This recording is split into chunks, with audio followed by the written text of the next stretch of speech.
Ladies and gentlemen, I am StooDogg. YouTube have announced on one of their staff-run, staff-maintained channels that they are making changes to the comment sections. I did briefly cover part of this a while back, but I reckoned that we could have a look at what YouTube announced today on their channel and go over some of the things and work out if these are necessarily good things or bad things. Let's go. We've been making some changes to comments with creator well-being in mind. Creator well-being. When it comes to helping you moderate your comments, we've made 3 key changes. First, we're combining the likely spam tab and held for review tab into one place. Now, I've noticed this, ladies and gentlemen, and I do not think it's particularly useful. Having a spam tab is handy for when YouTube detects spam, and it basically throws it in there so you can ignore it, or in my case, I screenshot it for various upcoming video projects in the future.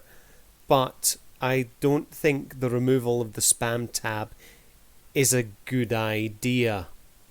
Combining it with the normal comment sections tab would show that they don't have... They're showing that there's no difference between held for review comments which are legitimate and spam in the view of YouTube. That's not really a good thing. Second, old unpublished comments that have been in the held for review queue for over 60 days will be automatically removed. Not a good thing, it's a terrible idea. Why is it a terrible idea, ladies and gentlemen? Well, what if someone was hospitalized with, say, the coronavirus and was unable to get back to their channel, had to go through an extensive period of recovery in a hospital, and the last thing on their mind is approving their YouTube comments, ladies and gentlemen. All their comments are just going to be gutted after a certain amount of time. That's not a good move on YouTube's part. Why would YouTube install a feature like this, ladies and gentlemen?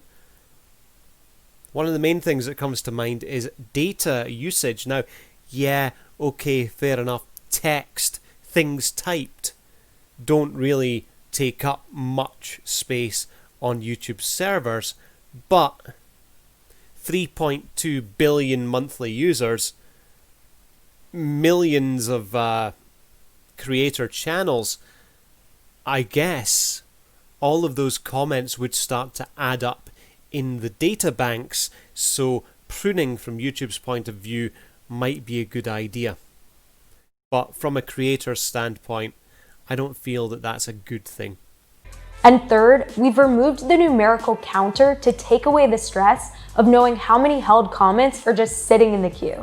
That's another thing that I don't find especially useful.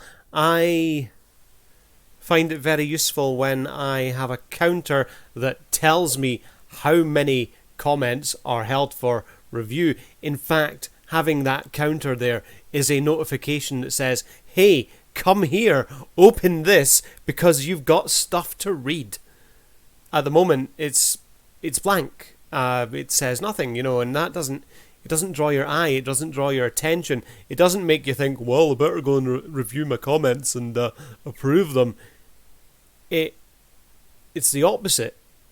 It's like, well, I'm here, yeah, and you scroll through it and you miss out things because YouTube isn't giving you the notification anymore.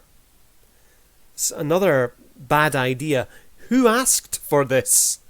We hope these updates will make moderating comments easier for you by reducing the amount of time you spend sifting through them. We shall have to wait and see, shan't we?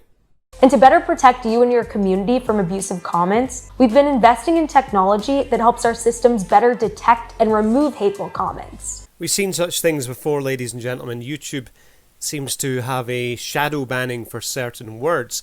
It will sometimes refuse to show comments with certain words in them, mainly racial and sexual and terms that call into question things about people's intellects.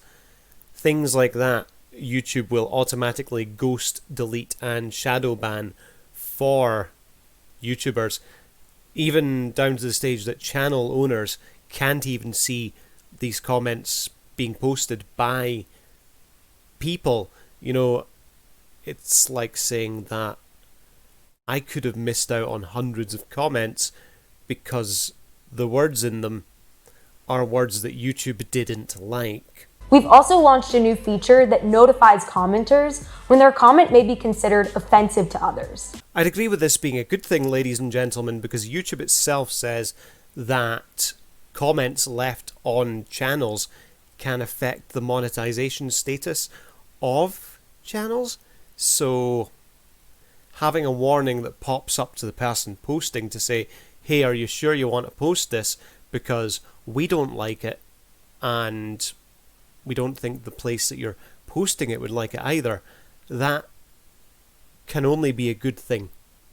This reminder gives the commenter the option to reflect on their comment and view community guidelines before posting. Yes, I suppose it gives them the opportunity to think, should I really be posting racist, bigoted crap on people's channels? That being said, I wonder how effective it will be at actually making people think twice before posting things, or if they're just going to be that commenter with rage that would post their rubbish anyway. Anyway, that's just my opinion, ladies and gentlemen. You will find more videos to watch in this end screen. Please feel free to like and subscribe, and I'd love to hear your opinions in the comments down below. And I'll catch you later. See ya.